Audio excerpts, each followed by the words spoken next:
যদি ড্র করি একটা এরকম একটা র্যান্ডম একটা ভেক্টর আছে, তাহলে এটা এক্স এর সাথে অ্যাঙ্গেল করছে কত, ধরে নিচ্ছি আলফা, ওয়াই এর সাথে কত বিটা, আর জেড এর সাথে কত গামা। তাহলে কি হবে, আলফা বিটা গামা যদি অ্যাঙ্গেল ক্রিয়েট করে, এই ভেক্টরটা কিন্তু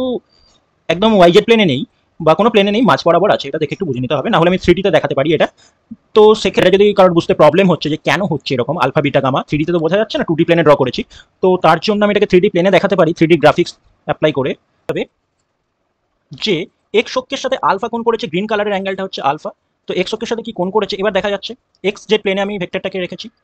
এক্স জেড প্লেনে রাখিনি, এক্স জেড প্লেন দিয়ে আমি দেখছি, তাহলে আলফা কোণ করেছে এক্স অক্ষের সাথে। আচ্ছা ওয়াই অক্ষের সাথে কি কোণ করছে, ওয়াই অক্ষের সাথে এখানে দেখা যাচ্ছে কি বিটা কোণ করেছে, আর জেড অক্ষের সাথে কি কোণ করেছে, তো জেড অক্ষের সাথে কি কোণ করেছে সেটা দেখার জন্য এখান থেকে দেখতে হবে সেটা, যে কোনো একটা প্লেনে এই যে গামা কোণ করেছে জেড অক্ষের সাথে, তো এটাকে আরো ভালোভাবে দেখা যাচ্ছে। তো ভেক্টরটাকে যদি আমি জেড অক্ষের সাপেক্ষে রোটেট করাই তাহলে আলফা বিটা গামা অ্যাঙ্গেলগুলো পরিষ্কারভাবে দেখা যাচ্ছে, এখানে দেখতে পাবে।